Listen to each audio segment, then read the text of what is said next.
Bismillahirrahmanirrahim. Assalamu alaikum. Dear students, here I am again with lecture number 10 of Functional English 1. Functional English 1 is for the students of AID, Associate Degree in Education. In lecture number 10, we are going to focus on reading and responding to narrative texts. Narrative texts is the prime or the fundamental thing that we are going to study today. And I hope you know what narrative texts are. So, who will tell me what narrative texts are? Yes, narrative texts actually are like stories. So all the stories are narratives. The word narrative actually is derived from narrate, and narrate means to tell. So when you narrate events, when you narrate action, it is called a narrative. But this is just the rough definition, and we'll look at the details when we move forward. Today we will learn how to read and respond to narrative texts. So maybe something that you have already been doing. You probably have read many stories, many short stories, many novels, and you know how to respond to it, how to comprehend the text. But before we move on, let's have a look at the contents of lecture number 9 first. In lecture number 9, we learned how to ask for advice, how to give advice. So actually we looked at some useful phrases that can be used for asking for and giving advice. We also learned how to give recommendations, and I emphasized that giving recommendations is one of the most important function for the teachers, because usually as career counselors, as advisors to our students, we often have to recommend them lots of things. And we also learned how to offer help. So merely listening to a bad news and responding to it with an expression of surprise is not enough. We need to recommend or suggest something, and afterwards, if it is possible, we also need to offer help. So that was what we learned in lecture number 9. Now we move on to lecture number 10. In lecture number 10, you will learn lots of things, but first of all, you will learn how to recognize a narrative text.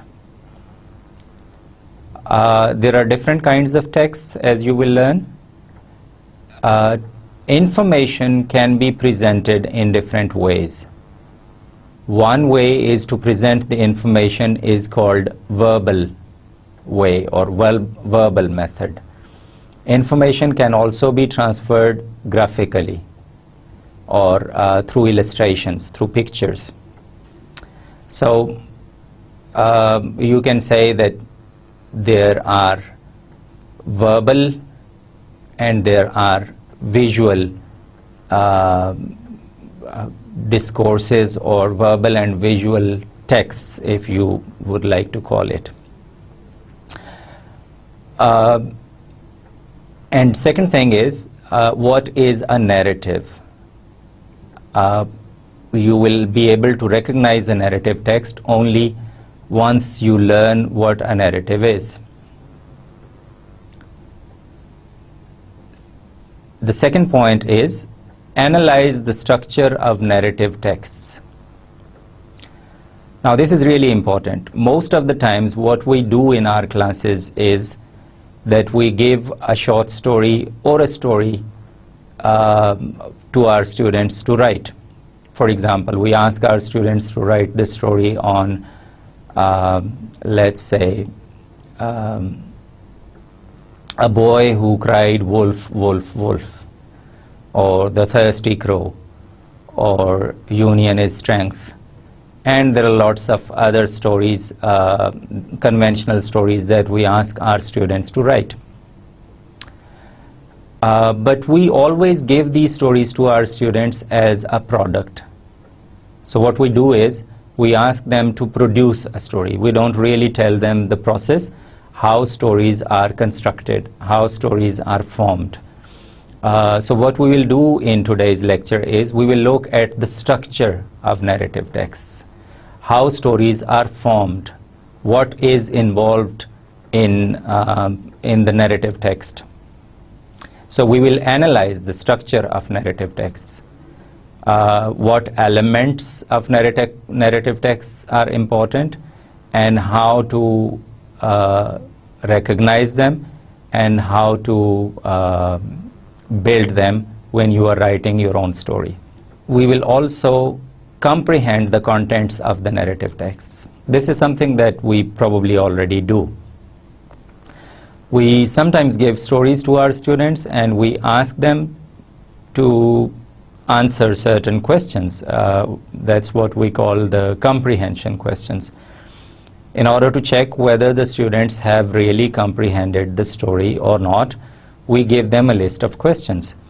So today we will also focus on comprehension of the contents of these narrative texts. And the last point today that we will try to build is to reflect on and share personal response to the narrative texts. Now, texts do not exist in isolation.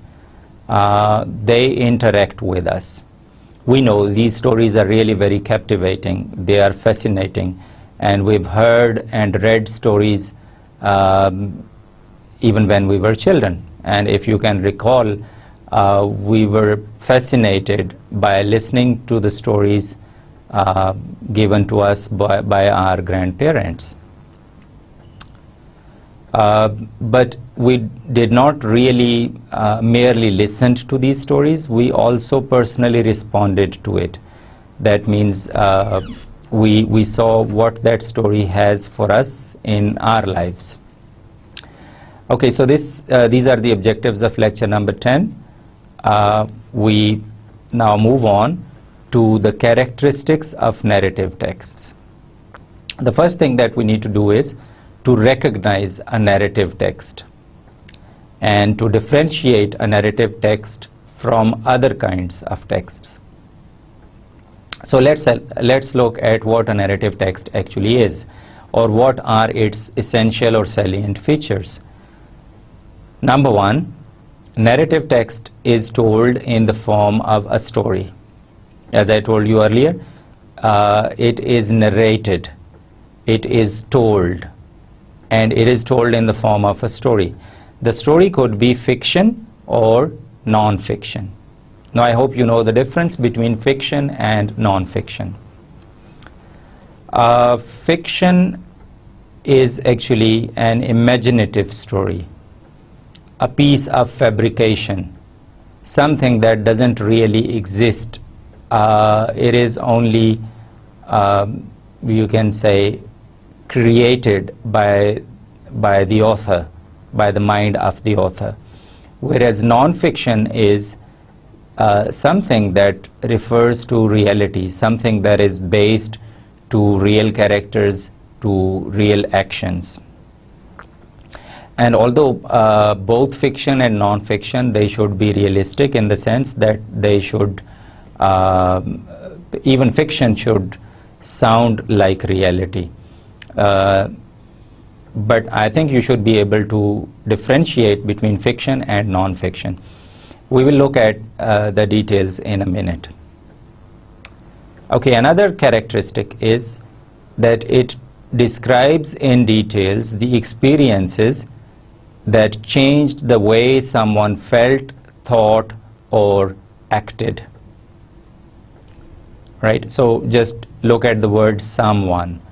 This means that there must be a character in a story.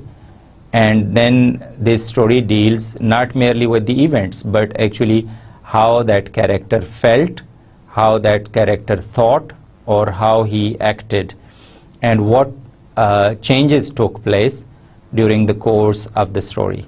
So usually you find the details on how a character changed over a period of time, how he or she felt or thought over a period of time when he or she was involved in action.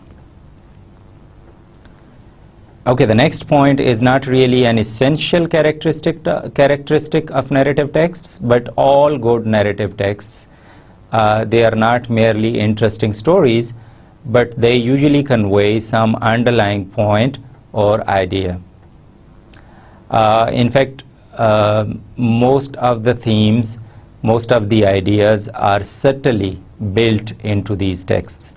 And being teachers, we should know that sometimes, rather than giving a lecture, a direct lecture to our students, especially when we are teaching them ethics, when we are teaching them moral principles, it is always good to teach these moral points through some stories. So these stories contain some moral principles or some values that we want to teach. They are certainly built into the course contents. Okay, the next point is it often includes descriptive writing, and once again this is optional. I mean, some of the stories do have the descriptive writing in it, but not all the stories, especially the really short ones, brief ones, they do not, might not have the descriptive details. But all good stories, they actually have the descriptive details as well, like they describe the people, the places, or events in the story. And the last point is that all narrative texts, they are based on some sort of conflict. And you know what conflict is? Conflict is actually a clash of ideas, clash of opinion, or a difference. There can be different kinds of conflicts in a story, but usually story does not exist without a conflict. This conflict can be between a person and a person. So two people may differ on an idea, or two people may act differently over an issue. Similarly, the conflict can be between human beings and nature, natural elements. The conflict can be between two communities, between two countries.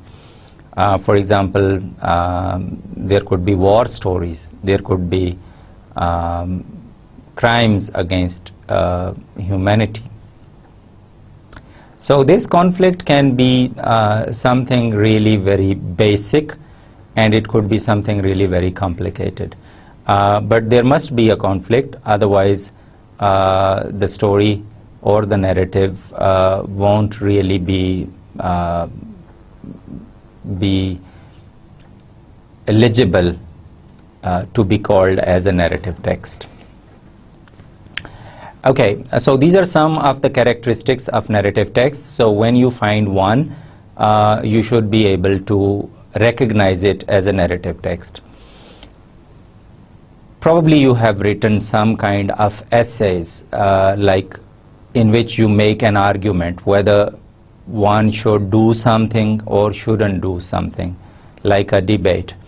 In a debate, we say whether mobile phones should be allowed in the classroom or not. So you have two point of views on it. There is a conflict here. But when you write an essay, when you give arguments either in favor of the topic or against it, it becomes an argumentative piece of writing. It's not a narrative, because a narrative actually has a beginning, a middle, and an end. So you narrate actions over a period of time. This action started in the beginning, then it has the middle, and then it ended somewhere. So basically, you can recognize a narrative text by simply looking at the beginning, the middle, and the end. If events are narrated over a period of time, then probably it is a narrative text. Whereas the argumentative text is organized in logical order. So one point logically leads to another point. Whereas a narrative text is organized in chronological order, where one event leads to the next event, or one event becomes the cause for the next event. Okay, now we look at some types of narrative texts. You might be wondering why we are using the word narrative texts again and again when we can simply call them stories. The reason why we are calling them narrative texts is because there are different kinds of narratives. A story is probably a general word for that, but in fact there are specific genres, specific kinds of writing that can be labeled as narratives. Now, narrative texts, as I told you earlier, could be either fictional, that means they could be based on fiction, they could be purely based on a piece of imagination of the author, or sometimes these narratives could be non-fictional. That means they could be based on real events, real people, real places. Let's look at fictional narrative texts. I have given some examples here, and I would like you to think about more. Right on the top, we have folk tales, and I hope you know what folk tales are. The word tale itself means it is the story, it is a story, and folk, something that belongs to the folk wisdom. So folk tales are usually the stories that are transferred from one mouth to another mouth, from mouth to mouth, and usually we hear them from our grandparents, and they are transferred to our children. These folk tales can have lots of ideas or points for us to make. For example, in Pakistan, if you think of folk tales, you know, there are lots of love stories, folk tales of Sassi Punnu, Heer Ranjha, and Sohni Mahiwal, etc., etc. Similarly, we have Umar Marvi, and we have folk tales from all regions of Pakistan. Apart from these love tales, we also have some short folk tales, and usually we don't know who wrote these folk tales because nobody really owns these stories.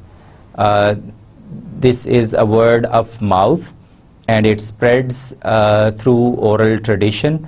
So most of these stories are either sung or they are narrated by various people, and sometimes even if there is an original author of these stories, they get changed when we spread them.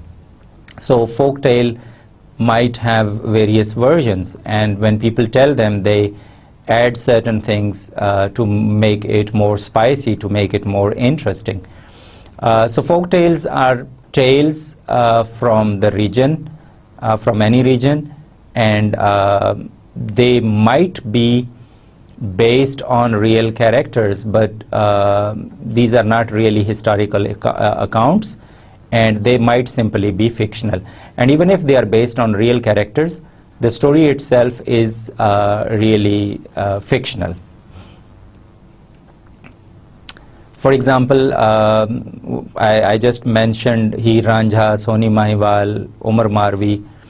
Now, maybe these characters really existed, and maybe the events of the story that we have, that we usually hear, they also exist, but not exactly in the same way as they are told.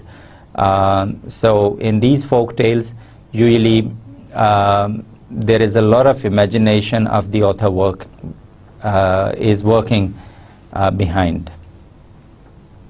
Okay, apart from folk tales, we also have fables, and fables are like what you call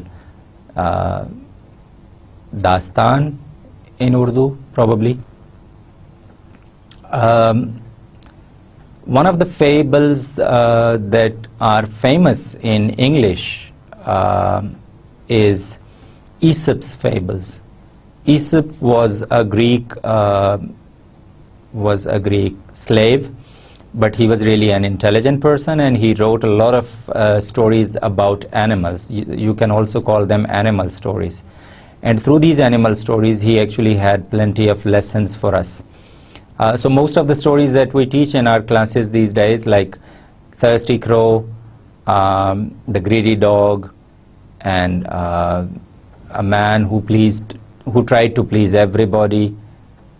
So lots of these stories that involve animals were actually written by Aesop, and they are called Aesop's fables. So you have fables that involve animals, and they are usually short, and like folk tales, they are also fictional, and sometimes it is difficult to know who really wrote them. Okay, then we have myths, and these myths are based on mythical characters. The characters that only exist in Kokaf, for example. So these are the stories about जिन्नात, परियों और जिन्नों की जो कहानियाँ हैं, वो आमतौर पर myths में हैं. Or in old Greek mythology, you have the stories of the gods and goddesses and semi-gods and heroic stories. We have myths from different parts of the world. We have Indian mythology, we have Persian mythology, Chinese mythology, Greek and Roman mythology is probably very common in English literature. So we have some myths in which we have the stories of the gods and goddesses and other mythical characters. Then come short stories. And short story is what we call afsana in Urdu. And as its name suggests, it is a short piece of narrative, and usually short story is well crafted. It is a literary piece of writing, and usually we know the author of the short story. It is not anonymous. We know who wrote it, and it is actually owned as a property by the author.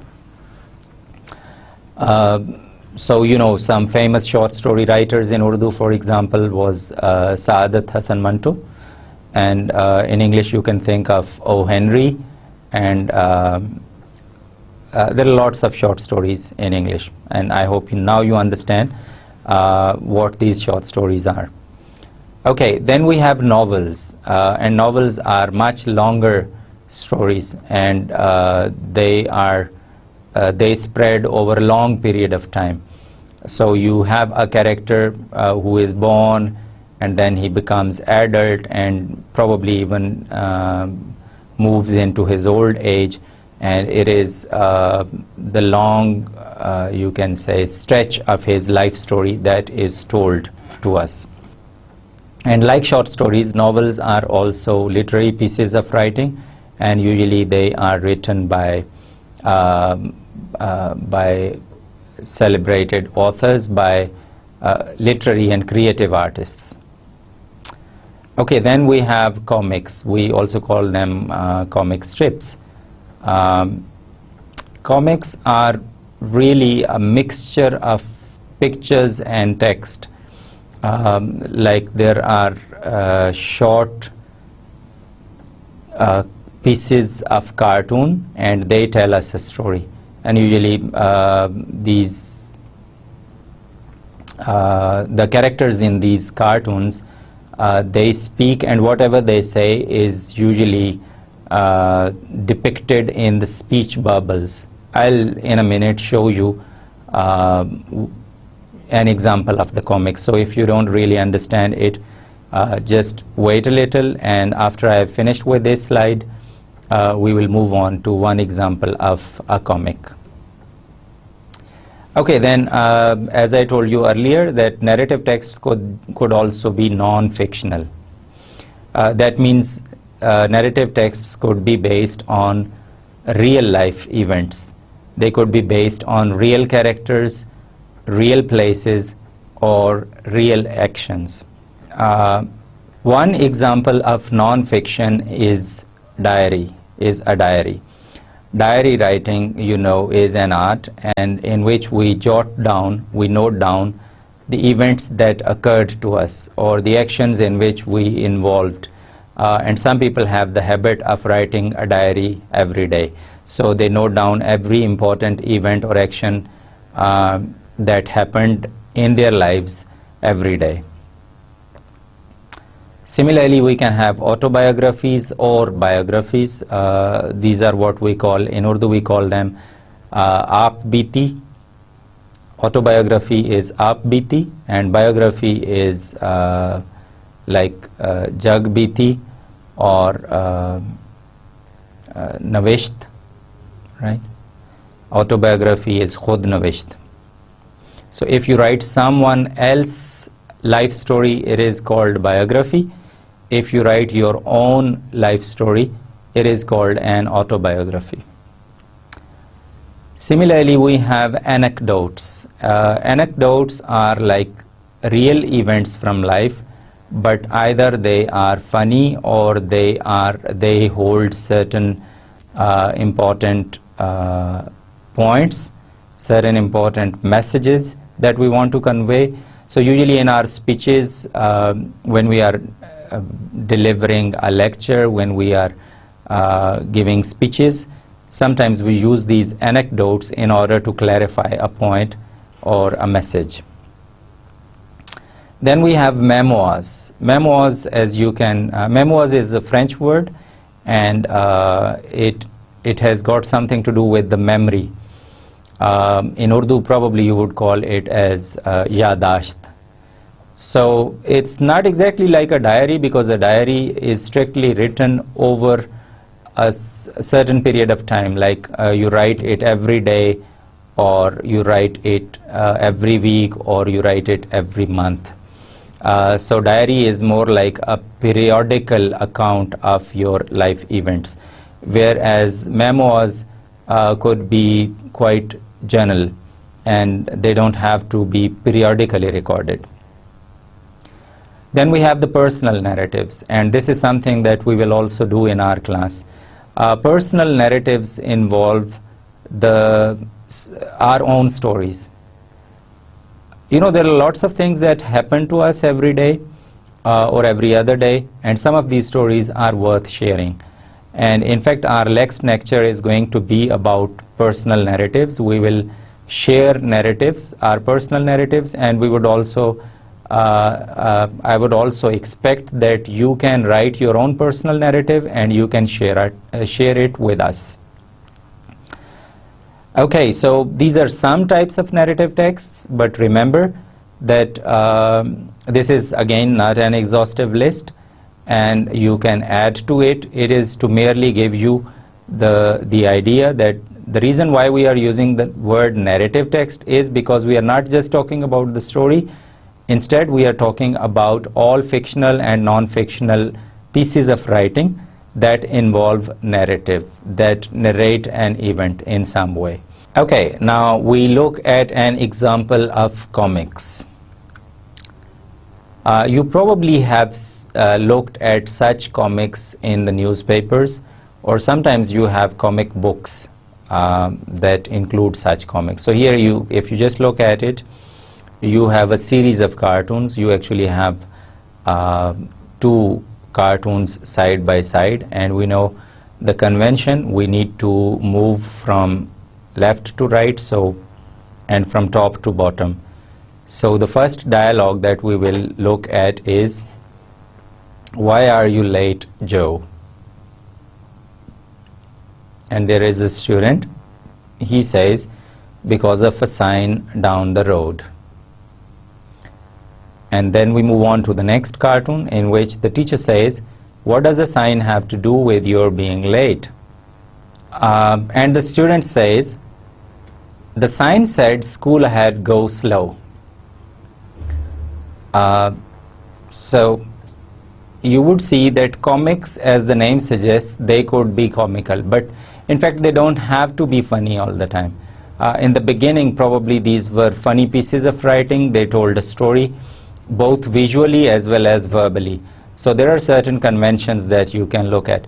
The moment you look at these cartoons, you can probably imagine that the scene is set in a classroom. And we can also identify the characters pretty well. We can identify them as a teacher and as a student. And then their dialogue is written in the what we call the speech bubbles. So you see, these are the, if you just look at this one, this is a speech bubble, and this arrow here indicates that the teacher is speaking. Why are you late, Joe? So this kind of story is called comics, and probably you have come across many such comics in the newspapers, and it is a good idea to use such comics in the class in order to generate English language discourse, and in order to make your class a fun class. Stories usually take a lot of time, but these comics, they are really very short, and they are more interesting for the students. So as teachers, I think, especially if you are a language teacher, you can sometimes use these comics in your own lessons. Okay, now we move ahead and we look at the elements of a narrative text. You remember in the beginning I told you that a narrative has a particular structure to follow.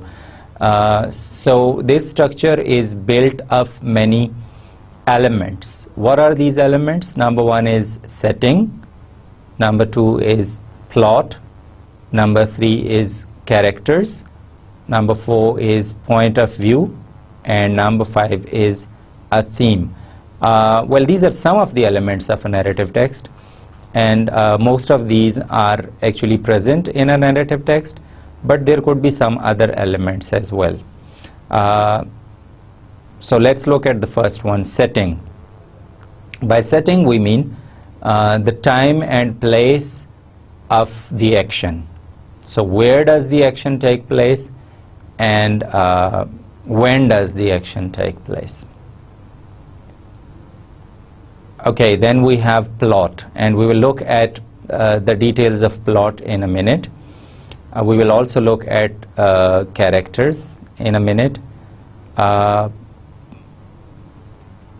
and we will also look at the remaining elements in the upcoming slides. So let's look at characterization or characters.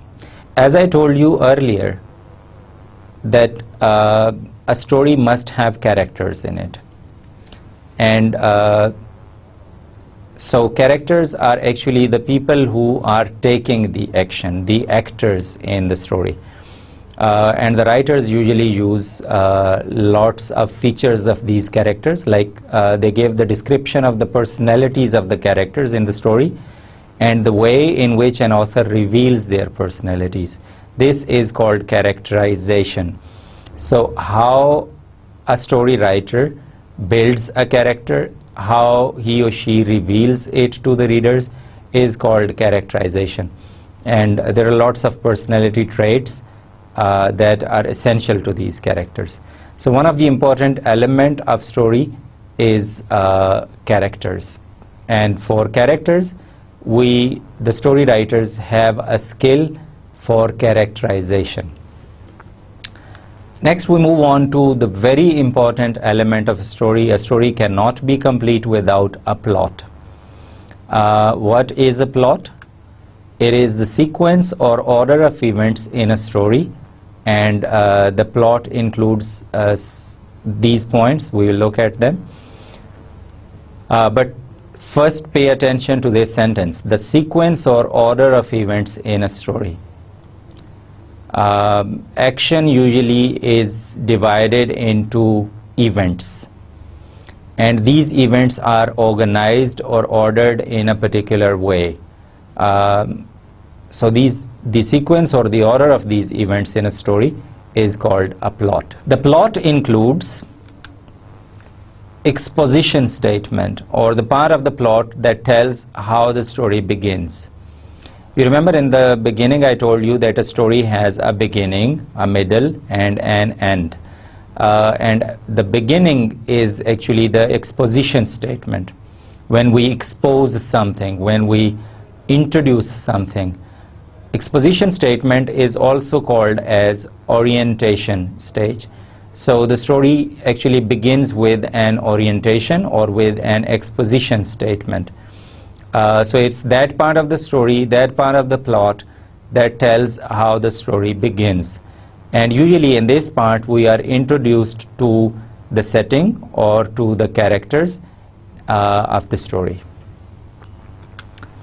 Okay, then we have rising action. In the middle we have action, and action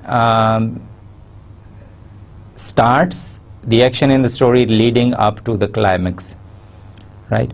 The action starts with the rising action. In other words, it is the beginning of the conflict.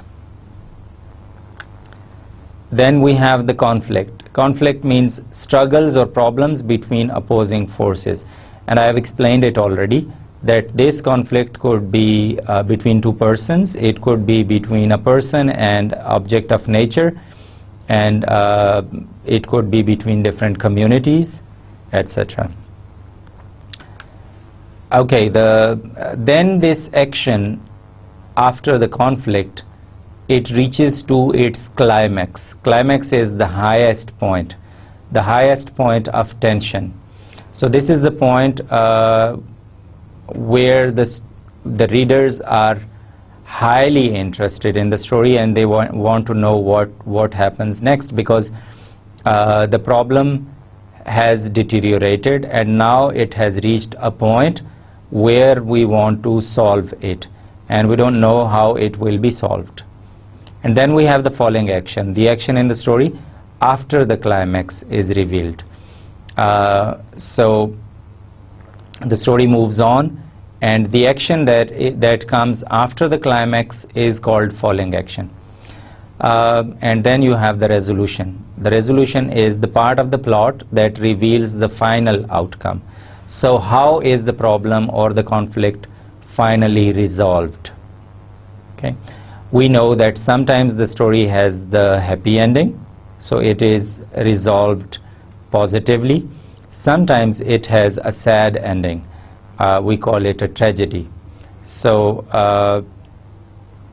I repeat, you have the exposition statement, then you have rising action, then you have conflict which reaches to its climax, then you have falling action, and finally it is resolved, which is called a resolution. In other words, exposition statement is the beginning, resolution is the ending, and whatever comes in the middle is the middle. So rising action, falling action, and climax, they constitute the middle of the story. Okay. Now let's look at the plot once again through a diagram. You can see that here we have a pyramid in the center, and we have two arrows, one arrow on the left going upwards and one arrow on the right side going downwards. So usually this is the shape of a story. If we start from the left, we start with an exposition statement. We start with orientation, with a beginning. So this is the point where the writer exposes us to the characters or to the setting. Okay? And gradually action is built up, rising action. So suddenly an action starts. And not suddenly, gradually an action starts and it reaches to its point where it converts into the conflict. Conflict is the central element of story. I explained it earlier. So this action leads to some sort of conflict. And when this conflict intensifies, it reaches what we call the climax, the highest point. And after reaching the climax, it once again falls. And so the action that comes after the climax is called the falling action, which finally leads us to the resolution. And resolution does not necessarily mean that the problem is solved. It could sometimes be resolved tragically. It's not necessary that all the stories should end happily, although most of them do. Okay, so this is plot, and apart from plot, character, setting and plot, we also have point of view.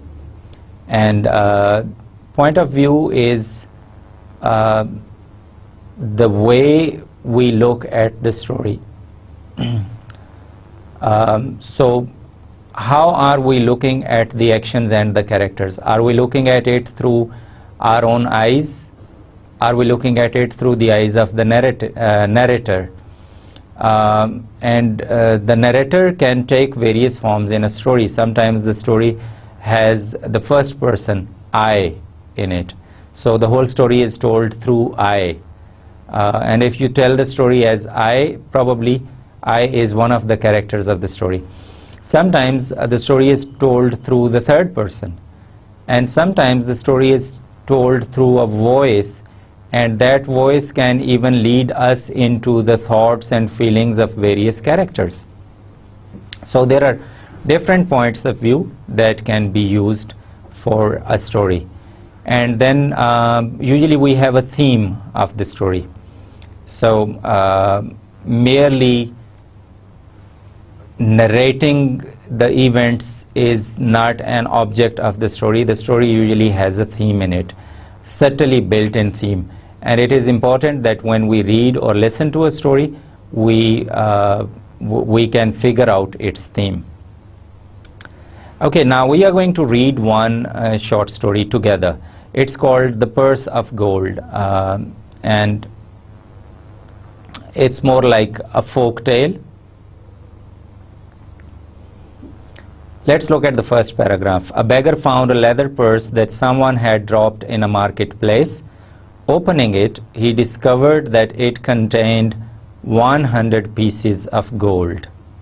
Then he heard a merchant shouted, a reward for the one who finds my leather purse." Okay, so after looking at this first paragraph, I think you can quickly decide that this is the orientation. This is the exposition statement. Because in the first paragraph, we are introduced to two characters. One of the character is a beggar, and the second character is a merchant. And we are also introduced to the setting. We know that the story takes place in a marketplace. And then we also have the exposition of the situation. The situation starts with, it's a dramatic situation. And it starts with someone who has discovered a bag, a purse, and it contains 100 pieces of gold in it. It's a leather purse. Okay, let's move on to the second paragraph. Being an honest man, the beggar came forward and handed the purse to the merchant, saying, "Here is your purse. Will you keep your word to give a reward now?" So this, you can say, is like the rising action, right? So once we have been exposed to a situation, we move on to an action. The starting action by the beggar is that he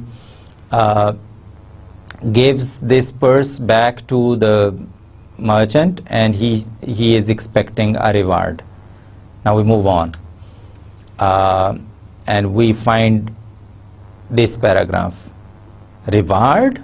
Scoffed the merchant, greedily counting the amount of gold. The purse I dropped had 200 pieces of gold in it. You have already stolen more than the reward I'll give to you. Go away, or I'll tell you to the police. So we know that this paragraph is written in inverted commas, and this is, you can say, these are the words uttered by the merchant, right? And we know that the conflict has already started from here, because now the beggar and the merchant, they have a clash or difference of ideas. The beggar is expecting a reward, and the merchant here is really very greedy, and instead of keeping his word and giving the reward to the beggar, he actually accuses the beggar that he has taken 100 pieces of gold out of it. Okay, so here is the conflict, and it reaches to its climax. So this is the point where we want to read further on, and this is what creates suspense in the story. Okay, now the falling action. Once the conflict has set in, the beggar says, "I'm an honest man," said the beggar defiantly. "Let's take this matter to the court." In the court, the judge patiently listened to both sides of the story and said, "I believe you both. Justice is possible. Merchant, you stated that the purse you lost contained 200 pieces of gold. Well, that's a considerable cost, but the purse the beggar found had only 100 pieces of gold. Therefore, it couldn't be the one you lost." And with that, the judge gave the purse and all the gold to the beggar. So you see how this conflict leads to the falling action when the beggar and the merchant decide to go to the court. And here we are introduced to another character, that is the judge. And the judge makes the statement that settles the issue, that settles the conflict. And finally, the judge gave the purse to and all the gold to the beggar. Were you expecting this this ending to this story? Probably some of you were. But the real good story is the one in which it is difficult to predict what's coming. Okay, so we have now analyzed the structure of a story. So we know that a story has a beginning, a middle, and an ending. It starts with an exposition statement, and gradually there is the rising action. Then we have the conflict, and this conflict leads to a point where it is termed as a climax. Then we have the falling action, and finally we come to a resolution. Okay, so this is how you should read the stories and how you should make your students understand various elements of the story, because merely asking our students to cram the stories and to memorize the stories and reproduce it in the paper is not really helpful. We want to develop English skills among our students, and for that we want them to learn the process. We want them to analyze a product and then follow the same process to produce something similar. Instead of asking them to memorize something someone else has written and then reproducing it in the paper, we want them to write their own stories.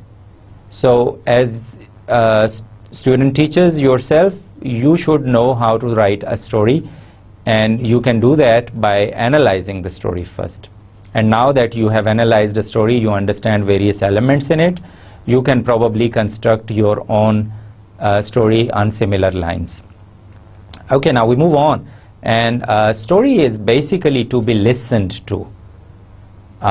So now I want you to listen to a story, and then I'll ask you some comprehension questions based on it. Be attentive and pay attention to the details, and also look at the structure of the story and the content of the story. I would like to ask few questions after you have listened to this story. The Lion, the Fox, and the Stag. A lion lay sick in his den, unable to provide himself with food. So he said to his friend the fox, who came to ask how he did, "My good friend, I wish you would go to yonder wood and beguile the big stag who lives there to come to my den. I have a fancy to make my dinner off a stag's heart and brains." The fox went to the wood and found the stag, and said to him, "My dear sir, you're in luck. You know the lion, our king. Well, he's at the point of death, and has appointed you his successor to rule over the beasts.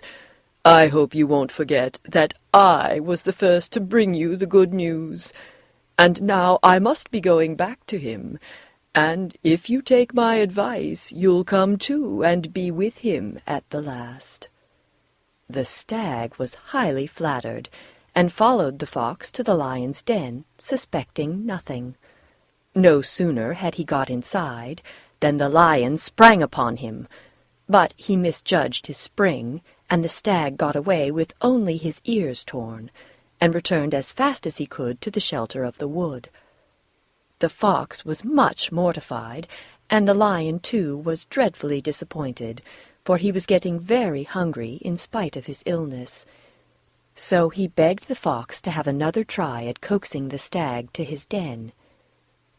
"It'll be almost impossible this time," said the fox, "but I'll try." And off he went to the wood a second time, and found the stag resting and trying to recover from his fright. As soon as he saw the fox, he cried, "You scoundrel!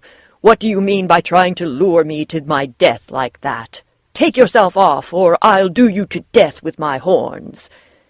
But the fox was entirely shameless. "What a coward you were," said he. "Surely you didn't think the lion meant any harm.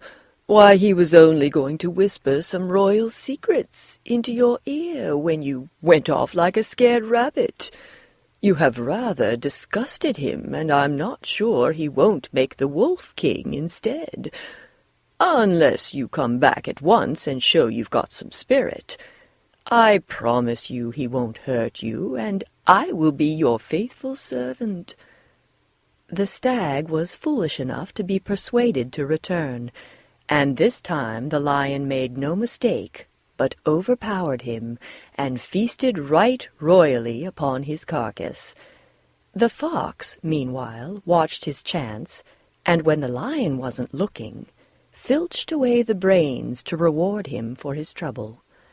Presently the lion began searching for them, of course without success, and the fox, who was watching him, said, "I don't think it's much use your looking for the brains. A creature who twice walked into a lion's den can't have got any." Okay, great. You probably enjoyed this story. I'm not really sure whether you have already listened to this story or not, but I have. I think that it is interesting, and you are now ready to answer the questions. So let's move on. My first question is, what kind of narrative text did you listen to? You remember the kind of narrative texts that we discussed earlier? So what kind of narrative text did you listen to? Yeah, if you said it is a fable, you are 100% right, because it is an animal story. And in fact, it is also taken from Aesop's fables that I talked about earlier. So the answer to the first question is, it's a fable. Okay, what was the title? The title of the story? Yes, you are right. The Lion, the Fox, and the Stag. Why did the lion seek the wolf's help? Why did the lion seek the wolf's help? Because it was an old lion, and the lion was sick and he could not hunt for himself. Okay, question number 4.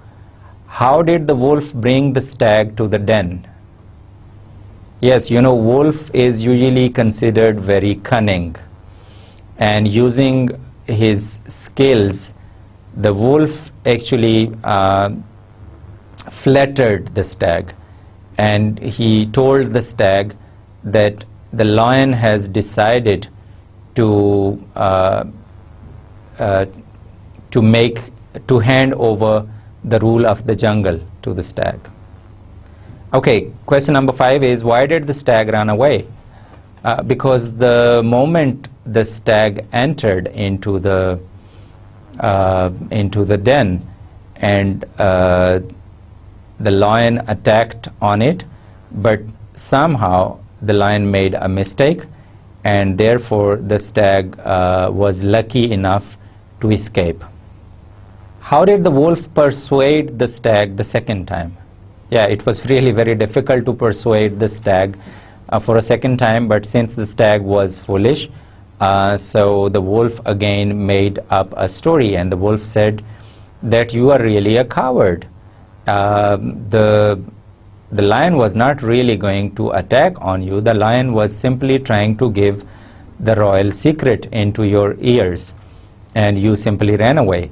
So here is your chance again, and so this way he persuaded the stag to go to the lion's den for the second time.